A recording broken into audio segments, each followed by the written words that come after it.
Muito boa noite, minha Paraíba, frente a frente, ao vivo, começando a partir de agora pela sua TV Arapuã.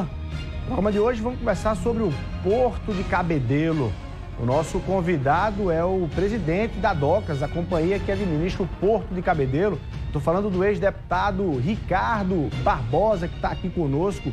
Ele que ficou muito perto de ser eleito deputado federal nas eleições de 2022. Não deu certo e aí acabou atracando o seu projeto ali no Porto de Cabedelo. Vamos saber quais são os planos do deputado atuando, do ex-deputado atuando ali no Porto de Cabedelo e quais são os planos dele traçados aí com a rota na política aqui da Paraíba. O Frente a Frente está no ar.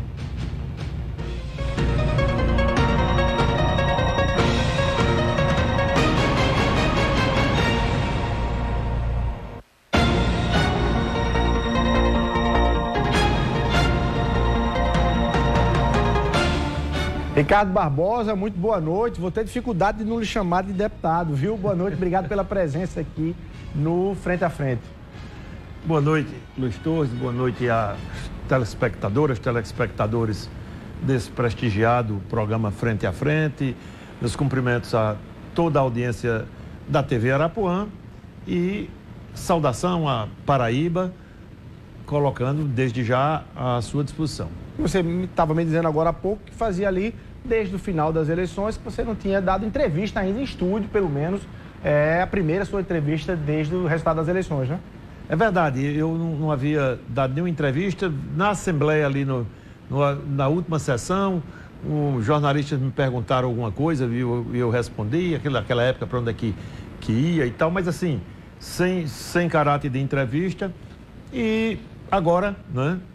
A gente acho que chegou o momento, nós tivemos nossa situação definida do ponto de vista de participação na gestão operosa do governador João Azevedo, né, indo lá comandar os destinos da companhia Docas da Paraíba, Porto e Cabedelo, né, que a cada dia eu me entusiasmo, mas eu sou muito, você me conhece, muito apaixonado pelo que faço.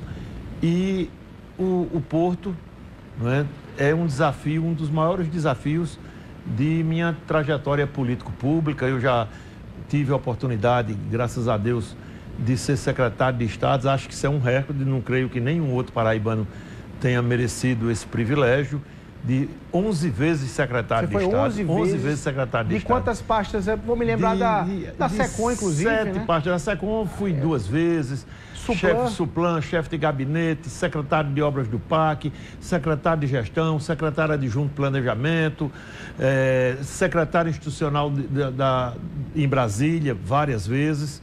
Né? E o que revela uma versatilidade, um dinamismo seu de atuar nessas posições todas. Perfeito, né? Perfeito. E graças a Deus, eu tive semana passada no Tribunal de Contas, fazendo uma conversa com presidente Nominando Diniz, a quem quero mandar um abraço. Tive com o conselheiro Arnaldo Viana, que é o relator das contas da Docas Paraíba. Tive com o André, tive com vários conselheiros lá e comentava isso, né? O privilégio, dizendo que nunca, nesse período todo de gestão e em obras, eu comandei quase 7 bilhões de obras nesse estado da Paraíba. Fui responsável a um só tempo, eu acho, pelo maior volume de obras de um ciclo de gestão, quase 1.000 obras, 960 e tantas obras, ali entre 2011 e 2014. Então, para você com certa especificidade, mas não é tanta novidade. Não, mas tudo lá é muito novo. A linguagem é nova, os mecanismos são diferenciados. O Porto tem sido um desafio bem interessante, está sendo. Eu tenho dedicado quase todo o tempo lá, o expediente lá termina às 16 horas, eu nunca saio antes das 20 horas, só virou, os empregados, servidores brincam, né? Eu só estou faltando trazer uma rede, 7h30 da manhã eu estou lá. Ali, né? mas é animador, é uma experiência alvissareira. Eu estou muito motivado, né? Eu me motivo sempre pelo que faço, mas eu estou muito motivado lá com essa passagem no Porto de Cabedelo. Agora eu quero conversar muito sobre o Porto, quero mergulhar literalmente aí na questão do Porto de Cabedelo, nos seus desafios de hoje. Mas antes eu queria lhe perguntar o seguinte, você se arrependeu de ter disputado uma vaga para deputado federal em 2022? Aí esse arrependimento seria em dois momentos. Um, porque você talvez tivesse ali uma reeleição para deputado estadual assegurada, e foi arriscar isso para a Câmara Federal. Ou se arrependeu, disse, não me arrependi de disputar a vaga federal, acho que era o momento e que eu daria uma contribuição em Brasília. Porém, o partido, aquela coisa do cálculo, você se arrepende pelo menos disso? Não me arrependo de forma nenhuma. Primeiro, assim... De nem ter ido, nem ter... Não, foi um ciclo. A Assembleia Legislativa, estive lá em 4 legislaturas e cumpri meu papel. Fui todos os mandatos e em todos os anos escolhido lá pela revista Tribuna, que é do Comitê de Imprensa. Um abraço para Manuel Raposo, o deputado mais atuante. Então, em todas as versões da revista, em todos os anos eu fui escolhido como deputado mais atuante da Casa de Deputados Pessoa. Mandar um abraço a todos os deputados, na pessoa do presidente Adriano Galdino, meu distinto amigo. E eu tinha tido em 2018 42 mil votos. Fui o 4º mais bem votado, né? E nessa, se eu tenho repetido com o aumento de prefeitos que eu tive em relação a 2018, certamente eu teria passado de 50 mil votos. Então eu estaria novamente disputando entre os 5 mais votados, com certeza. Mas eu entendi que já havia cumprido aquele ciclo e que eu precisava emprestar mais da minha experiência acumulada ao longo desses anos e desses cargos na Câmara Federal. Eu tinha muita convicção que daria certo e quase deu. Eu posso lhes dizer a todos que me assistem nesse instante que o que faltou, né, decorreu de um erro de leitura, assim. Eu não considero um erro porque eu não podia negar ao governador João Azevedo, que me convidou de forma muito enfática para permanecer no PSB ao seu retorno. Quando ele estava na Cidadania, quando voltou e aí eu aqueci aos apelos do governador João e fiquei no PSB. Mas, por ironia do destino, era o único partido em que eu não coloquei o broche da lapela. Em qualquer outro que eu tivesse me filiado, eu teria sido deputado. Pelos cálculos, você teria sido eleito. Até do republicano... Não, no republicano, esse com maior facilidade ainda. A gente teria feito 4 lá, se eu tivesse ido. Eu fiz toda essa coisa, eu só não. Os colegas fizeram, o senador Efraim fez. Depois todo mundo saiu fazendo, tá vendo? A gente lhe chamou, você não veio, tal. Então, eu no PSB, porque precisava que a gente que nós fizéssemos 2 deputados. E essa era a conta do presidente Siqueira, do próprio presidente Gervásio Maia e do governador João, que faríamos 2. Você acreditava que faria 2 ou você acreditava que seria o mais votado? Aí eu não acreditava eu acreditava que eu seria o mais votado. Sempre. E quase fui, né? Se você olhar nas pesquisas todas, em todas as pesquisas eu apareci ali na dianteira. Me faltou estrutura material, né? O acordo cumprido... O acordo não foi cumprido de fundo partidário, eu recebi metade do fundo partidário o que tinha sido combinado. Depois as dificuldades mesmo ali eu disputava com um deputado de mandato, o mais votado na eleição anterior do estado todo, né? Ex-presidente da Assembleia. Ex-presidente da Assembleia e presidente do partido.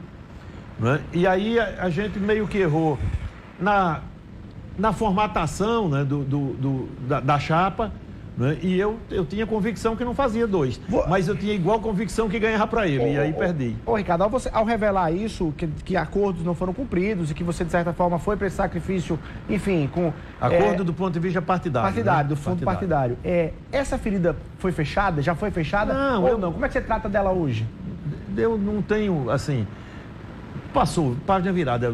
Quem me conhece sabe disso. Eu encontrei com o presidente Adriano, algumas vezes eu digo, Adriano, faz muita falta o mandato faz mais falta, porque eu sigo trabalhando do mesmo jeito, mas o mandato faz falta do ponto de vista das subtrações que você tem do seu trabalho, né? Por exemplo, eu trabalhei um ciclo, já tem 8 anos que eu imaginava ser candidato a deputado federal. Já em 18 Porque você tem um trânsito indiscutível em Brasília. Quem lhe conhece, gostando ou não, sabe que o seu trânsito em Brasília, independentemente de você nunca ter ocupado um mandato. O próprio governador João disse incontáveis vezes, né, que eu era o estadual mais federal entre os parlamentares e tal.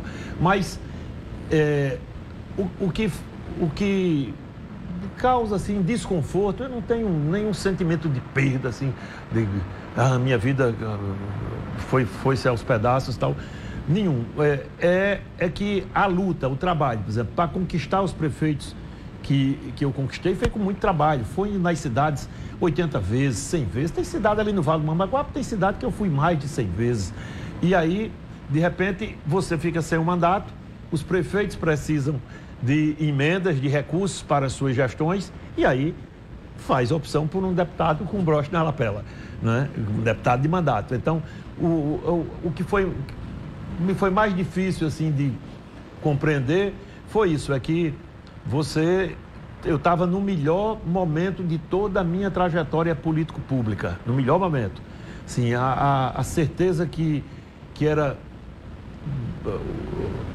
o desenho que materializava as minhas chances de vitória era quase que universal. Se você sentasse, inclusive com os próprios deputados, estou dizendo, não, Ricardo Barbosa entra, não sei se entra dois, agora vai entrar um pelo menos e será ele.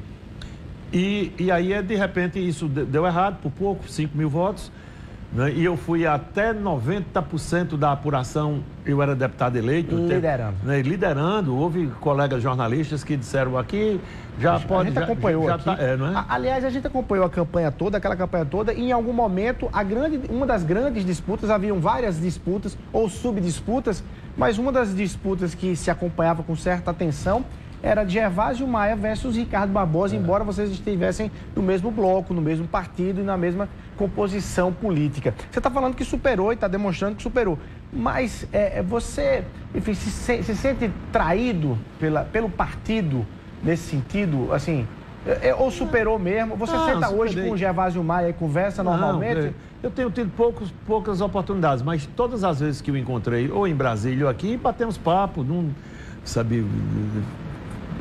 de forma... Mas formaria uma chapa de novo com ele? Não, aí não, porque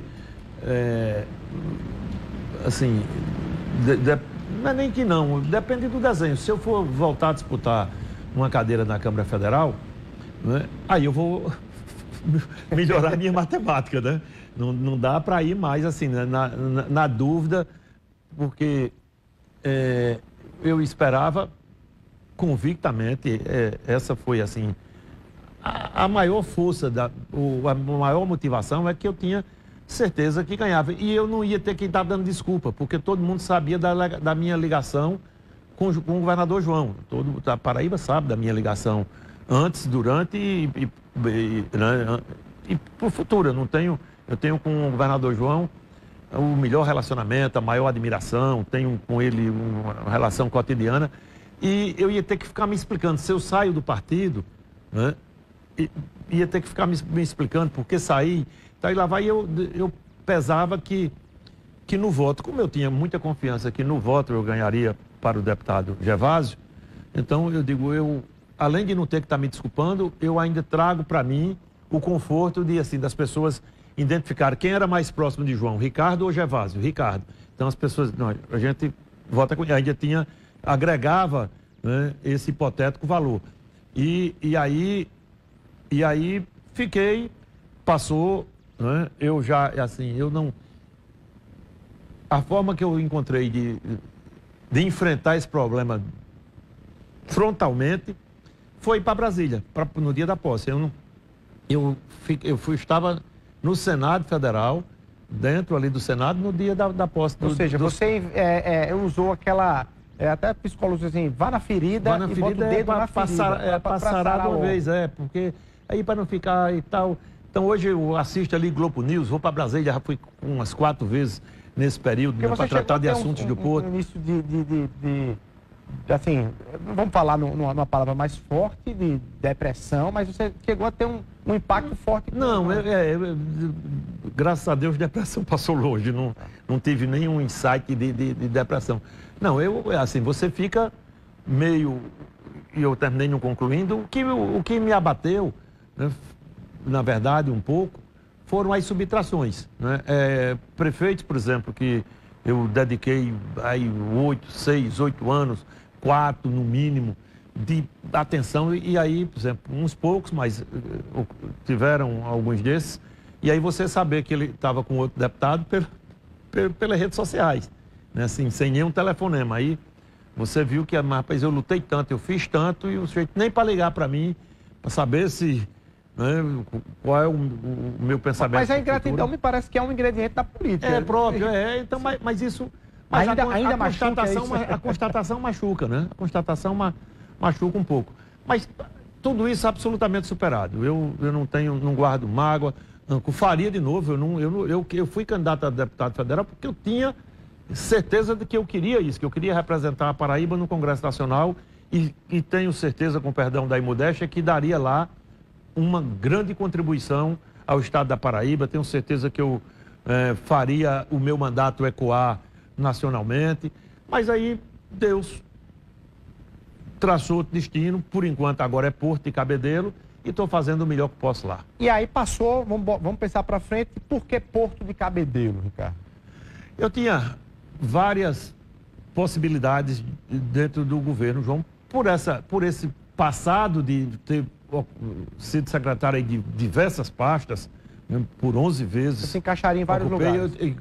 Assim, sem ser cabotino nem modesto, mas eu daria conta praticamente de qualquer pasta que me fosse destinada pelo governador do estado, pela experiência, desculpa, e pela capacidade de trabalho. Eu trabalho intensamente, freneticamente, todos os dias. E o Porto e Cabedelo, e aí tive do governador João, hoje eu posso dizer, sem entrar em muito detalhe, mas eu lembro das conversas que tive com o governador João, e ele disse: olha, nessa cadeira aqui você é o único, está sendo o único a ter a possibilidade de escolha. Todo mundo que chegou... Ele estava compondo o governo. O governo. Todo mundo que chegou aqui, chegou para... Você vai ser secretário da Saúde, ou da Fazenda, ou tal, e pela sua experiência eu estou trabalhando com tais e tais possibilidades. E aí nós firmamos um foco e direcionamos esse foco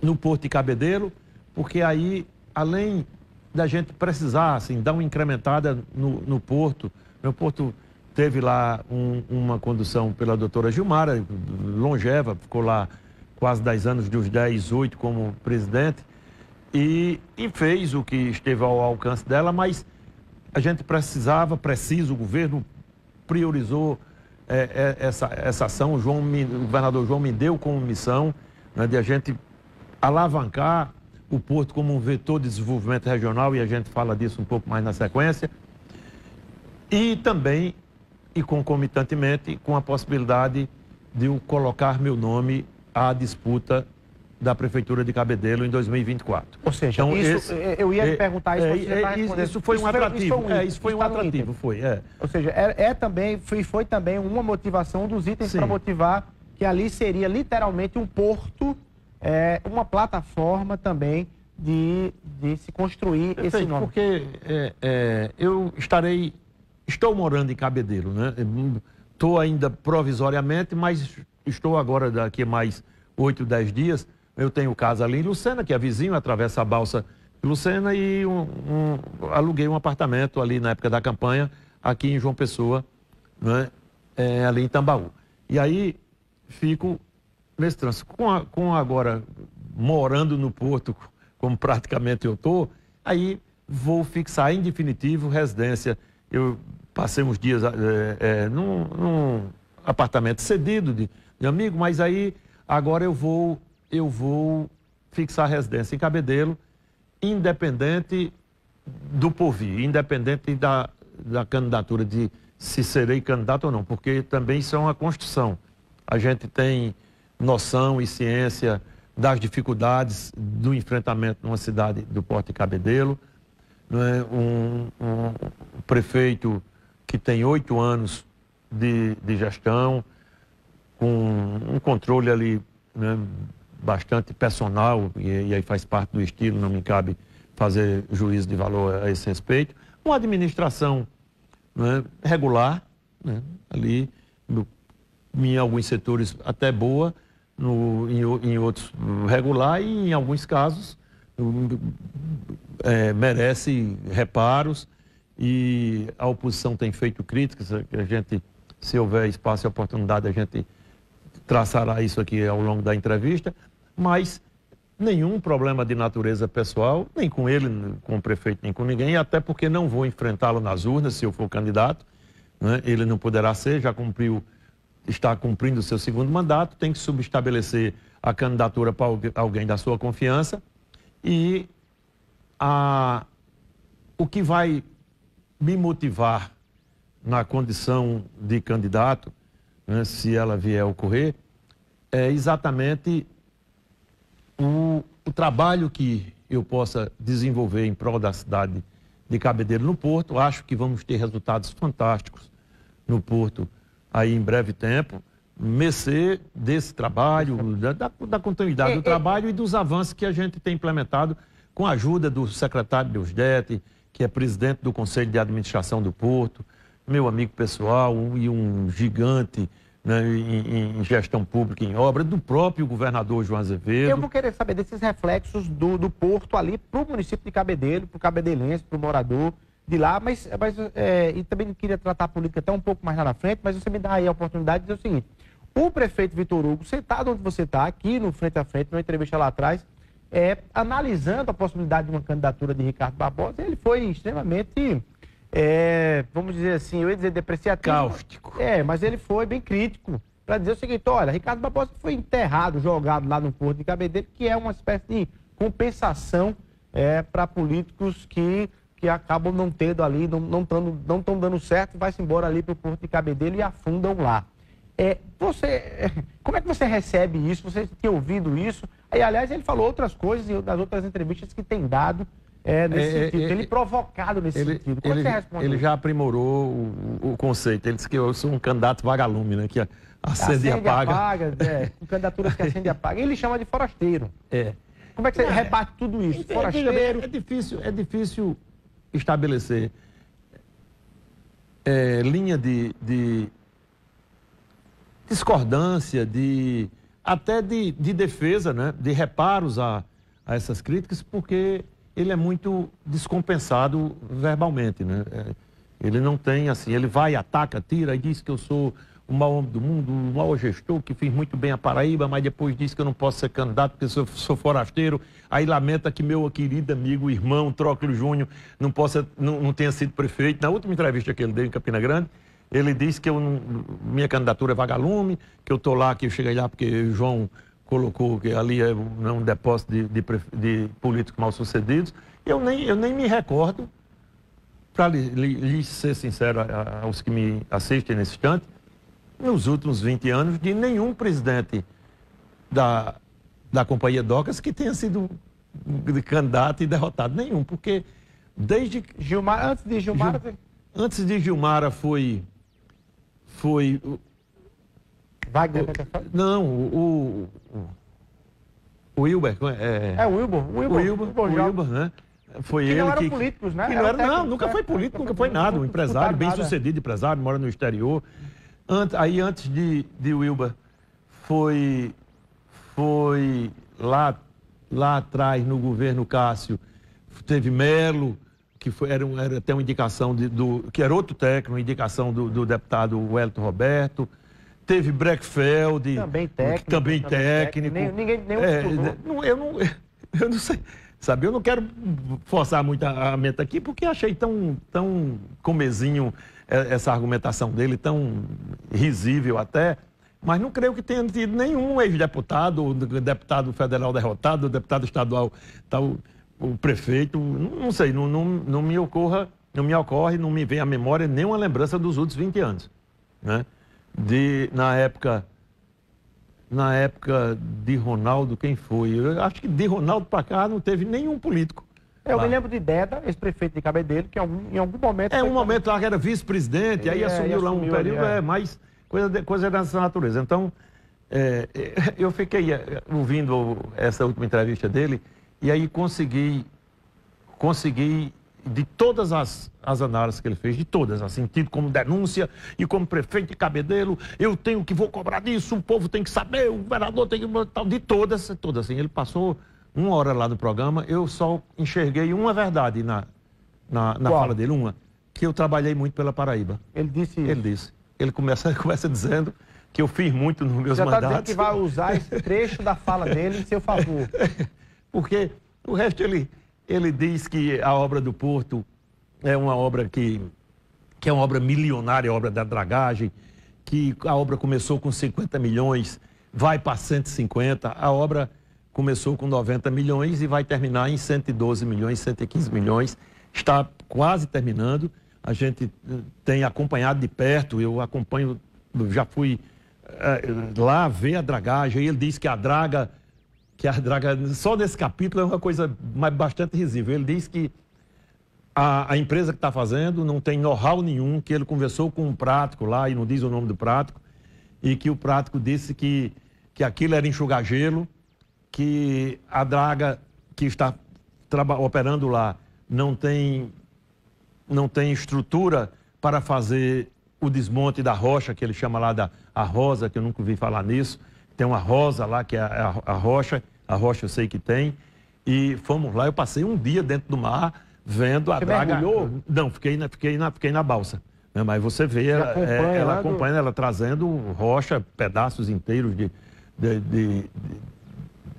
dessa parte rochosa, né? E os sedimentos já foram quase todos tirados. O porto tem o canal, que é um canal de 6 quilômetros de extensão, que é exatamente a parte mais profunda onde os navios entram, né? E você vê, quando a gente está ali em qualquer parte, eu que moro ali no Lucena via constantemente, os navios na maré baixa ficam parados lá no horizonte, e aí não vem esperando que a maré suba para ele poder chegar no porto. Qual é a profundidade ali? Ali 9 metros, calado, 9 né? metros hoje, 9 metros hoje. É pouco. Pouco, vai para 11 agora. E eu tenho acompanhado, estudado, visto todos os gráficos, os painéis. Aí ele diz que a obra não tem limite financeiro, que gasto, isso é uma denúncia e eu vou pegar os documentos e vou exigir, quero que Ricardo Barbosa mostre, porque o governador isso, aquilo, aí, sabe, desanca agressões inverossímeis contra o governo, né, para atingir o governador João, notadamente em relação a essa obra. A obra, houve licitação, foi uma obra licitada, e aí ele disse que só uma empresa holandesa tem condição de fazer esse trabalho, que só uma draga lá da Holanda. Não é verdade, absolutamente. O prefeito, né, o senhor deve desculpas à cidade de Cabedelo e a Paraíba, enfim. Não é verdade que só o equipamento holandês tenha condições de fazer o trabalho de dragagem. O que está fazendo o nosso lá começou com uma draga russa e agora está sendo concluído com a draga espanhola, um equipamento vindo da Espanha. Na China tem várias dragas, no mundo todo tem equipamentos que podem fazer esse trabalho. A dragagem está sendo feita, será concluída com 3 meses de antecedência num pacto que firmamos, né, na minha gestão com a direção da empresa. Já tive 2 vezes em São Paulo. Qual é a transformação de uma obra dessa concluída, de uma dragagem dessa concluída? Hoje nós recebemos... Qual é o tamanho do Porto de Cabedelo hoje, Ricardo Barbosa, e como ele ficará? Do ponto de vista de importação... Esse é outro capítulo, né, que o prefeito, mais uma vez, não conseguiu dados verossímeis, dados verdadeiros. Porque ele disse que o Porto, primeiro ele disse que o Porto é assim, é a 7ª maravilha do mundo, que o Porto impacta em arrecadação imensamente para o governo do Estado. Você sabe qual foi a arrecadação do Porto no ano 2022? Meu distinto prefeito, 16 milhões de reais. A arrecadação, o Porto faturou com as suas operações míseros 16 milhões de reais. 16 milhões de reais é uma escola das que o governador está fazendo, uma escola técnica que o governo está fazendo aí, que já fez dezenas de escolas. Quer dizer que o faturamento do Porto, 16 milhões de reais, a despeito do prefeito dizer que o Porto é aquela coisa milionária e tal. Milionário, na verdade, são os dividendos que a Prefeitura de Cabedelo recebe. Por exemplo, só dos terceirizados, né, por exemplo, da dragagem, eu tenho aqui, para não errar, eu vou dizer integralmente, só da dragagem, com os arrendamentos que nós temos lá, que a Marlog, que trabalha lá, que é ali de transportes, a empresa a Toplog, Marlog, os arrendatários do consórcio Nordeste, só de ISS... Gera para a prefeitura. Gerado para a prefeitura. E o mês passado, acho que quarta, quinta-feira, eu assinei um pagamento, assinei o empenho de 1 milhão transferindo para as contas do município. Está dizendo que essa obra do governo está beneficiando os cofres da gestão municipal de Cabedelo. Fortemente. O governo, nos últimos 12 meses, o governo não, a Docas Paraíba, o Porto de Cabedelo, transferiu para a prefeitura de Cabedelo 3.537.000 só dos terceirizados e mais 500 milhões do nosso faturamento. Se eu contratar Luiz Torres para fazer lá um trabalho, quando Luiz Torres fizer o trabalho de comunicação dele, eu paguei lá a fatura de 50, 60 mil a Luiz Torres, aí eu já desconto o ISS antecipado e já transfiro para lá. Então, o Porto... Você quer dizer que muitas das ações que são feitas pela gestão municipal de Cabedelo... E você vai querer fazer esse debate de conta a conta? Conta a conta. Não, vou porque ele desafiou. Ele nos desafiou e está aceito o desafio. Só nos últimos 12 meses, só dos terceirizados, só ali do Porto, da área estrita do Porto, com o faturamento do próprio Porto, são 4 milhões, foram 4 milhões transferidos para os cofres da Prefeitura de Cabedelo. E o prefeito não revela isso, ou omite? Não, omite, naturalmente que omite. E aí diz que a obra é feita sem fiscalização, a obra da dragagem, que foi licitada. A empresa holandesa, que aqui cita o prefeito, que teria o equipamento, o único país do mundo que teria o equipamento para fazer, não é verdade, prefeito, é absoluto desconhecimento de Vossa Excelência.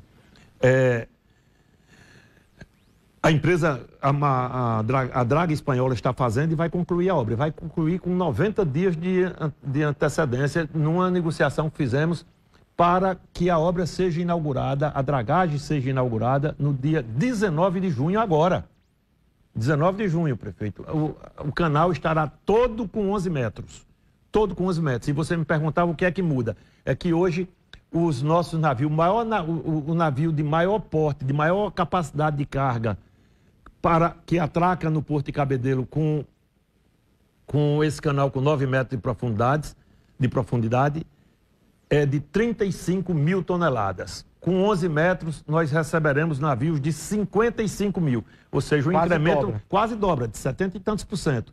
Então, Então você pode prever também um faturamento quase que dobrado. Vamos crescer o faturamento, com certeza. Vamos aumentar o faturamento também, porque tinha uma luta desde 2015, que os portos do Brasil lutavam por uma adequação tarifária, por um acréscimo, um aumento nas suas tabelas portuárias. Isso é padronizado ou cada porto? Não, cada porto. Mas essa luta começou em 2015.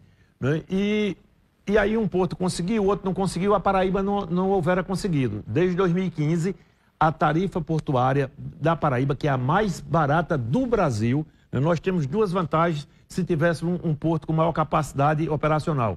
É que somos geograficamente o porto melhor localizado do Brasil e um dos melhores do planeta. Quando você faz uma linha de interseção saindo da China, saindo da Noruega, saindo da França, na costa, no mar, o ponto de interseção mais próximo de todos nessa equação matemática é aqui a costa paraibana. Por isso só aquela história do porto de Mataraca, de água profunda, que o governador João está tentando resgatar, é porque ali, entre aqui Lucena, Rio Tinto, ali, nessa costa, nós temos o melhor ponto para um porto de água profunda. Aí esse sim, competiria com o Suape, com os outros portos. Eu ia lhe perguntar, o projeto do porto de águas profundas esvazia ainda mais os sonhos de crescimento do Porto de Cabedelo? Não, de forma nenhuma, porque eles não se conflitam. Porque o Porto de Cabedelo não compete, não tem estrutura nenhuma para competir com o Suape, nunca. Houve... se você... Então estamos fadados à inferioridade nesse sentido? Não, é assim, porque não há essa pretensão.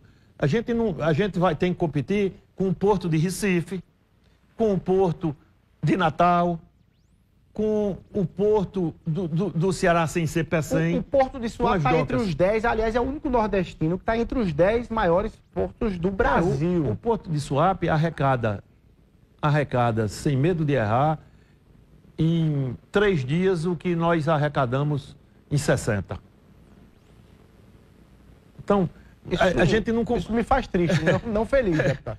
Mas a gente presidente. Não compete. A gente não compete, porque aí isso é uma explicação histórica. E os estudiosos, certamente, eu não li nada a respeito dessa direção, mas isso é uma constatação prática. O Porto é mais velho do que Cabedelo. E a cidade invadiu o Porto. Então, esse é o grande... A cidade, por exemplo, se hoje eu recebo telefonemas, visitas, aqui na Paraíba, em 60 dias só. Eu estou completando hoje 60 dias de Porto. E nesses 60 dias eu já fui procurado por dezenas, mas algumas dezenas de grandes empresários do setor portuário para trabalhar com Cabedelo, pela sua localização e por sua tarifa ser a mais barata. Mesmo com esse incremento tarifário, agora nós conseguimos que a ANTAQ autorizasse uma regularização, uma atualização das nossas tabelas tarifárias. Mesmo assim, ainda somos o porto que pratica cabotagem, que pratica carrego, descarrego, da forma mais econômica para os operadores. A cidade invadiu o porto e aí... Tem dificuldade de expandir. Por exemplo, se chegasse agora uma empresa dizendo, eu quero... A gente não trabalha com container, um outro container perdido, porque não tem espaço para mesa.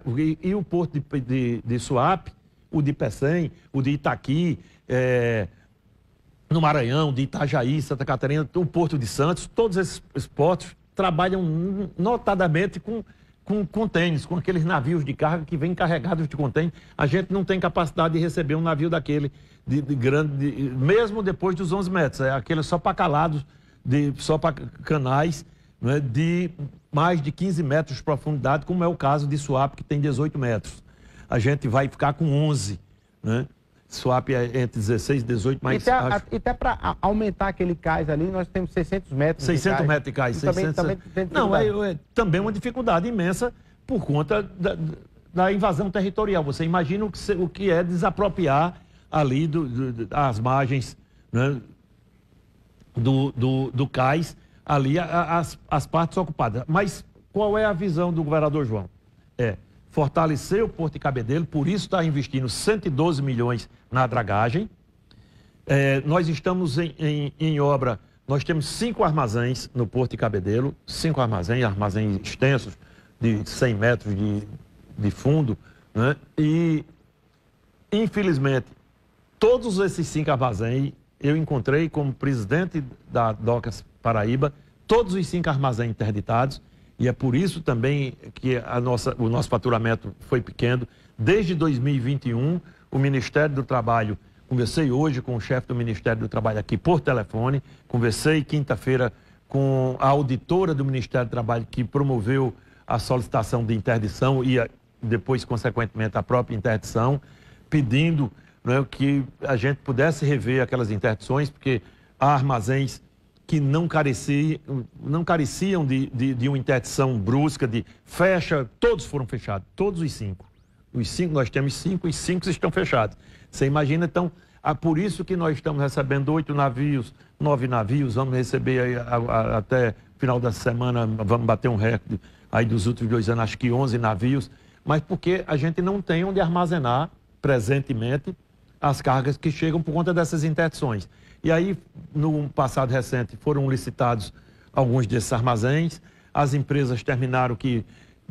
Tem uma empresa que amanhã, penso eu, e espero que assim seja, a gente estará promovendo o distrato do contrato.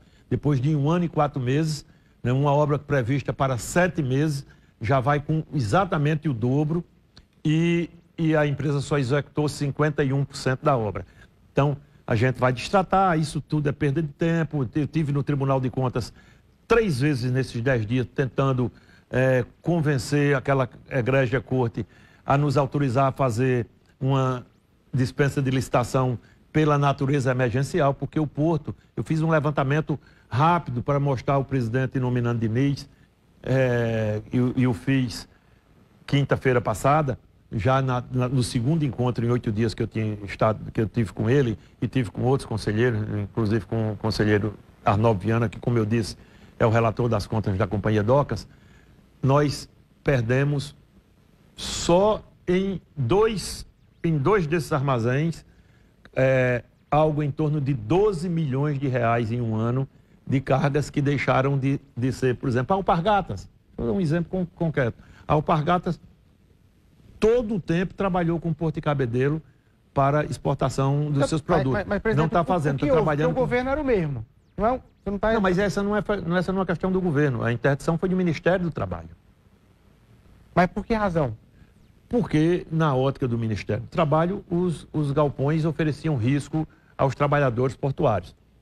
Eu conheço um pouco de obra, né? Eu comandei, como eu disse aqui, 7 bilhões de obras nesse estado, só em um governo, fora lá atrás, né, na época quando coordenei como secretário de gestão e acompanhamento, secretário de acompanhamento da gestão lá no governo Cássio, coordenei todo aquele programa Boa Nova, que fez obra em quase todos os municípios da Paraíba, e os galpões, eu não vou fazer esse enfrentamento, muito menos público, eu estou fazendo da boa vizinhança e tal, mas a gente acha que que podia ter tido um olhar, mas uma intervenção parcial, né? Não total, assim, fecha os galpões todos de uma vez. Gerou prejuízo. Gerou um prejuízo monstro. A gente está tentando agora correr atrás desse prejuízo, porque ao lado do aprofundamento do canal, a gente tem que ter capacidade de armazenar. Não adiantava agora, se o canal tiver 20 metros, eu não posso trazer navio nenhum, porque eu não tenho onde botar carga. E aí, para além disso, tem um debate também sobre o escoamento dessa carga, ou seja, chegar a carga, ter navio com calado para poder chegar a carga, ter calado para receber o navio, ter espaço para receber a mercadoria e ter grandes saídas do escoamento. Já ouvi alguns empresários, enfim, reclamarem do fato da dificuldade do escoamento ali, inclusive, por exemplo, a triplicação da BR-230, por que não chega até lá? A ponte, a tal ponto, Cabedelo-Lucena. Que leitura você tem sobre isso? Não, a gente tem, nessa linha aí de raciocínio, nós somos até privilegiados, porque problema tem lá em Suape. Suape trabalha, por exemplo, com 118%, 112%, 110%, quer dizer que 10%, 12%, 18% fica lá esperando, porque o porto está lotado sempre, né?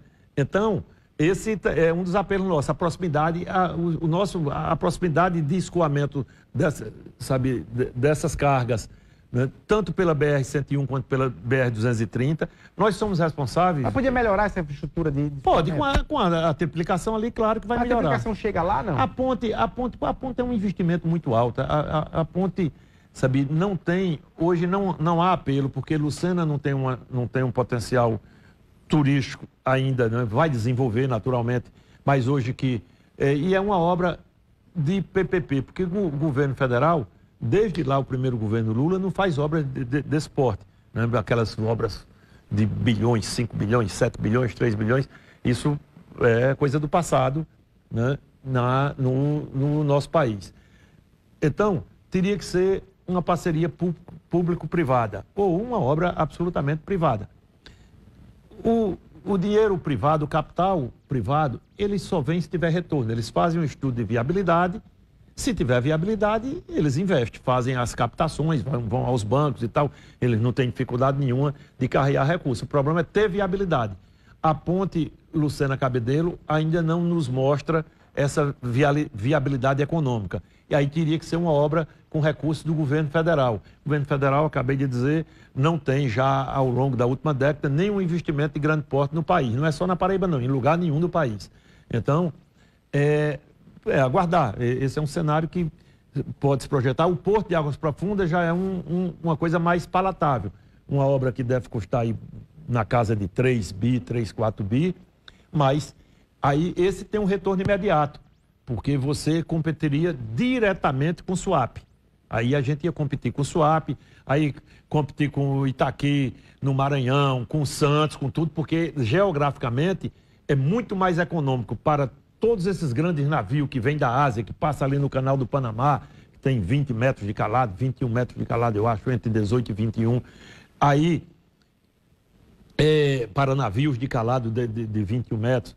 Então, esses navios todos, o ponto mais próximo para eles fazerem transbordo descarregado, os menores distâncias seria aqui, no Zé Pimataraca. Então, mas o governador João tem priorizado esse assunto, o secretário Deusdete e o próprio tenho conversado. A DOCAS administraria os dois ou não? Aí seria uma decisão do governador João para o futuro, né? Agora é prospecção, é análise, conversei 2 vezes nesses 15 dias com o ministro França.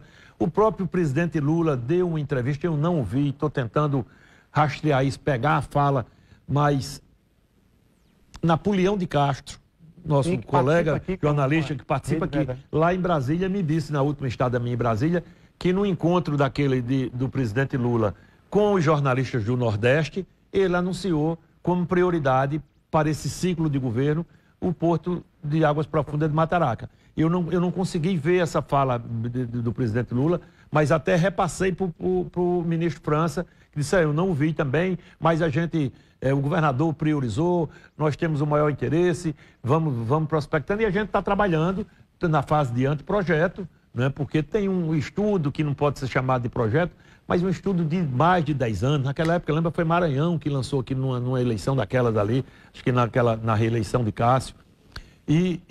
Isso tudo tem que ser atualizado.